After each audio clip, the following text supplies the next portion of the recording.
Proklamasi. Kami, bangsa Indonesia, dengan ini menyatakan kemerdekaan Indonesia.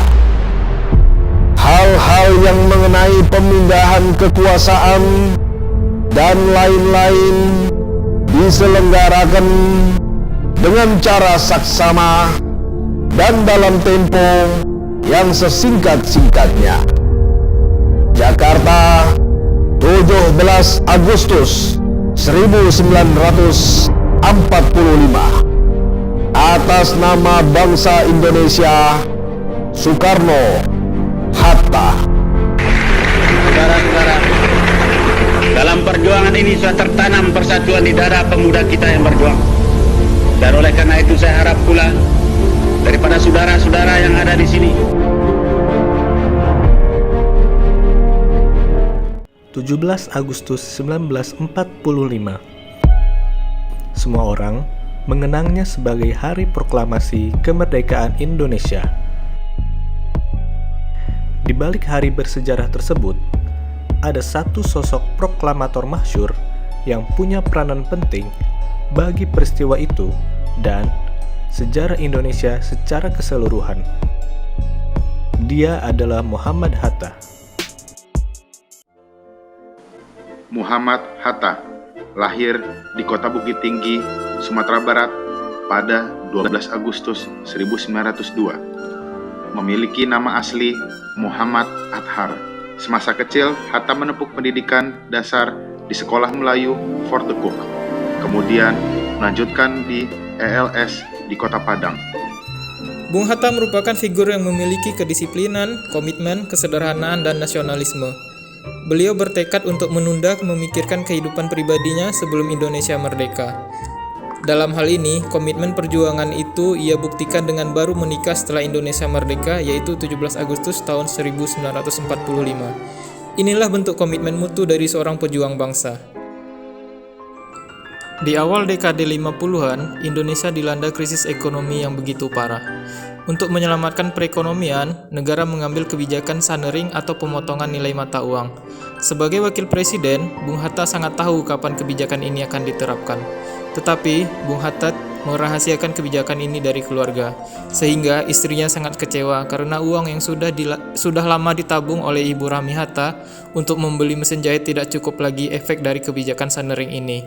Inilah bentuk etika publik yang dicontohkan oleh Bung Hatta, di mana kepentingan negara di atas kepentingan pribadi dan keluarga.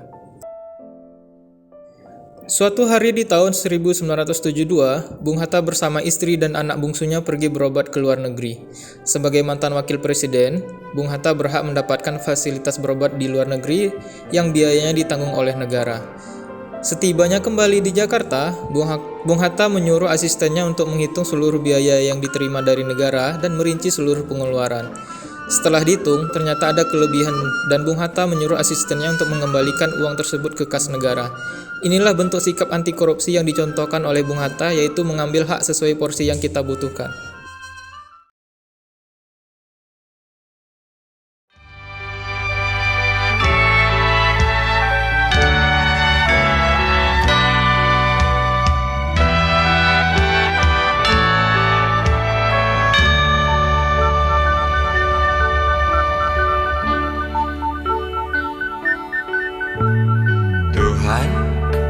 Terlalu cepat semua,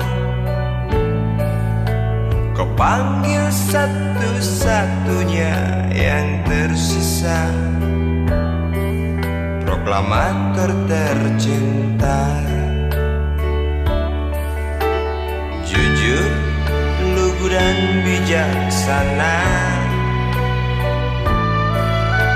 mengerti apa yang terlintas dalam jiwa rakyat Indonesia.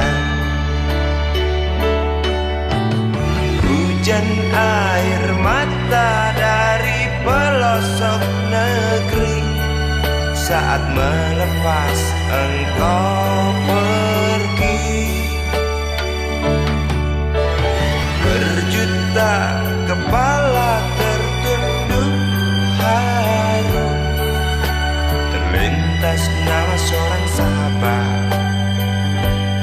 dan tak lepas dari namamu.